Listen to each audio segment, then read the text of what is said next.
I was born July 30th, 2003, in a small town in New Mexico. I have two brothers, and I lived with my mother growing up.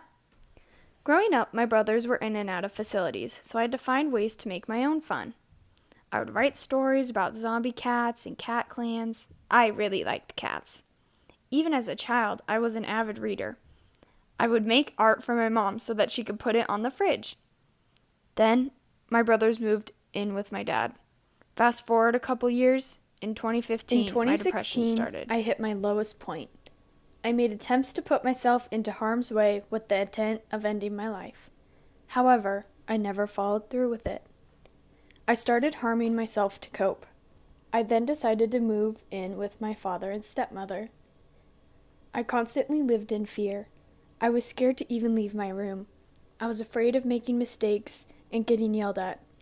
It wasn't until I got out of that house that I realized that the environment I was living in was mentally and emotionally abusive. I was going to weekly therapy appointments when I lived with them. As soon as my mood brightened, my father pulled me out of therapy. I fell into an even deeper depression. I felt that I had no options, and I had no one to go to. I begged my dad to schedule more appointments with my therapist, but he didn't listen. I finally hit my breaking point, and my mom came and got me. Even being back with my mom, I struggled. 2017 and 2018 were also lows for me. I continued to hurt myself and wanted to end it all, but I didn't. I told a school therapist what was going on.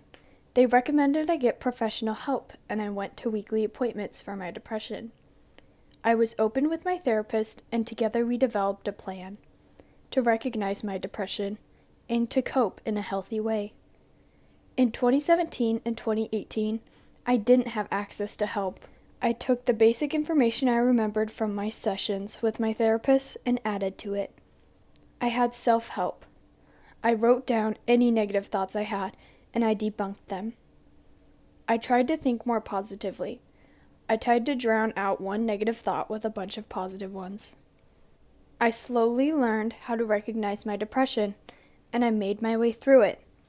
I had to listen and understand my feelings to get better.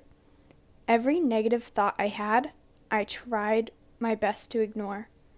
I got to the point where anytime I thought about killing myself or hurting myself, I would look up the suicide prevention hotline. I've never used it, however, but I know it's there. I know that there are people willing to help me if I just ask. I invite you to seek help if you are suffering. It's as simple as telling someone you trust or texting the suicide prevention hotline. It's okay. People will understand and want to help. You can get through this. I believe in you.